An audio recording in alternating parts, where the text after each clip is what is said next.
પાટણ ખાતે આયોજિત પશુપાલકોનું સંમેલન ફક્ત ને ફક્ત દૂધસાગર ડેરીના ચેરમેન વિરુદ્ધ યોજાયો હતો।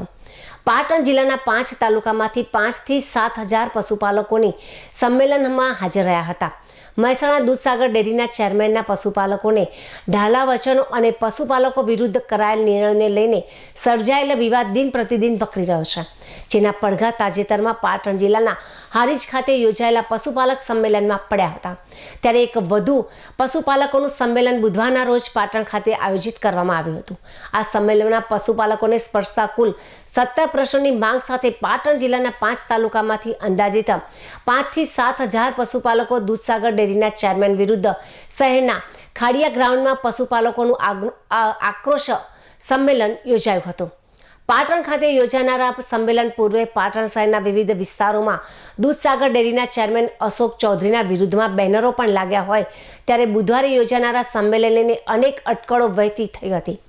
આ સંમેલનમાં આગેવાનોએ દૂધસાગર ડેરી દ્વારા પશુપાલકોને આપવામાં આવતા દૂધના અપૂરતા ભાવ તેમજ સાગર દાણમાંથી ભેળસેળ અને અન્ય મુદ્દાઓ પર ચર્ચા કરવામાં આવી હતી।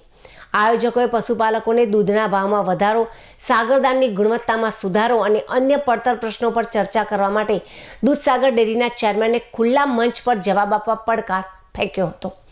પાટણ ખાતે યોજાયેલ પશુપાલકના સંમેલનને લઈને દૂધસાગર ડેરીના પાટણ ઝોનલ હેડ માધવભાઈ ચૌધરીએ જણાવ્યું હતું કે પાટણ ખાતે યોજાયેલ પશુપાલક સંમેલનમાં ડાયસ પર બેઠેલા એક પણ વ્યક્તિ પશુપાલકના ધંધા સાથે સંકળાયેલા ન હોવાના આક્ષેપ કરીને દૂધસાગર ડેરીના ચેરમેનની પ્રતિષ્ઠાને માત્ર ને માત્ર હાનિ પહોંચાડવા માટે જ આ કાર્ય કરવામાં આવ્યું હોવાનું જણાવી કાનજીભાઈ દેસાઈ ઉપર ગંભીર આક્ષેપો કરતા કંઈક આ રીતે પોતાનો બળાપો વ્યક્ત કર્યો હતો।